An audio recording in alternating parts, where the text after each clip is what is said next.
इनकी हालत देखो कैसे ब्राह्मण है। इनको पकड़ करके भगवान अपने साथ अपने सिंहासन पर बिठाया और सिंहासन पर बिठा करके रुक्मिणी से कहा कि तुम पैर धोने के लिए जल लेकर के आओ। लेकिन जब तक भगवान ने देखा सुदामा जी के चरणों में कांटे लगे हैं, उन कांटों को देख करके इतने अश्रुधारा बही कि अपने आंसुओं से ही सुदामा जी ने सुदामा जी के चरण धो दिए, अपने दांतों से उनके कांटे निकाले और निकाल करके स्नान ध्यान कराया और स्वच्छ वस्त्र पहना करके उनको पीताम्बरी उड़ाई और भगवान ने खूब अच्छा व्यंजन बना करके सुदामा जी को अपने कक्ष में ले गए।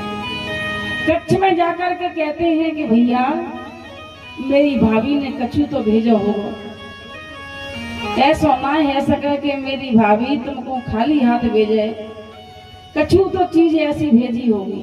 और सुदामा जी शर्मा में किसी गरीब मित्र के यहाँ जामे और क्या लेकर के जाएं कि उसमें किसी मतलब की नहीं होए, तो मन में बड़ी पीड़ा होती है कि मैं इसको क्या दिखाऊं, क्या करूं।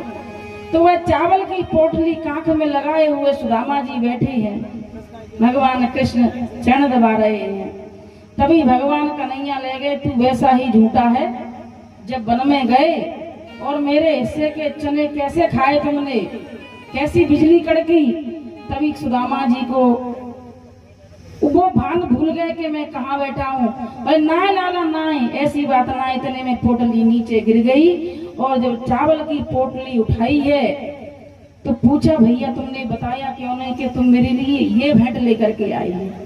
तो सुदामा जी ने क्या कहा कि तुम्हारी भाभी ने कहा कि 1 मास 2 पक्ष में 2 एकादशी होए, मेरे घर नंदलाल जू रोज एकादशी होए। तेरी भाभी ने ये तुम्हारे लिए संदेशा भेजा है, भगवान समझ गए। और जैसे एक मुट्ठी खाई है, एक लोक दे दिया, दूसरी मुट्ठी खाई, दूसरा लोक दे दिया, तीसरी मुट्ठी पर रुक्मिणी जी ने हाथ पकड़ लिया। हे प्रभु अपना लोक मत दो, आप भक्त पर न्यौछावर हो जाते हो, कृपा करके इतनी दया शोभा नहीं देती कि हम अपना भी लोक इनको दान में दे दें। तो ऐसी कृपा सुदामा जी पे करने वाले मेरे कृष्ण हैं। अब भैया